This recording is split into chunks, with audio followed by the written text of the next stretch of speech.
Hello guys, দেখতেই পাচ্ছেন আমার ভাইয়া কত সুন্দর একটা ড্রয়িং করেছে।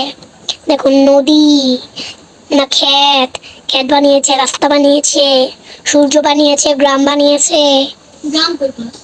ঘাস বানিয়েছে। তারপর দেখেন ছোট্ট একটা আম বানিয়েছে। দেখুন কত কিছু বানিয়েছে, বাড়ি বানিয়েছে। তারপর দেখেন গাছ বানিয়েছে, গাছের ডান্ডাটাও ভালো করে বানিয়েছে। আপনারা কি বানাইতে পারবেন? আমার ভাইয়া অনেক সুন্দর করে বানায়। আমার ভাইয়া কিন্তু এমনিই করে নাই, মোবাইলে দেখা দেখা করছে। বলছি এটা কি হয়েছে? আপনারা জানেন না আমার ভাইয়া কিছু পারে না, তাই জন্য মোবাইলে দেখা দেখা করে। ওকে গাইস, যদি আমার ভাইয়ার ড্রয়িংটা ভালো লেগে থাকে তাহলে লাইক, সাবস্ক্রাইব, শেয়ার করে আমার পাশে থাকুন। আল্লাহ হাফেজ এন্ড টেক কেয়ার।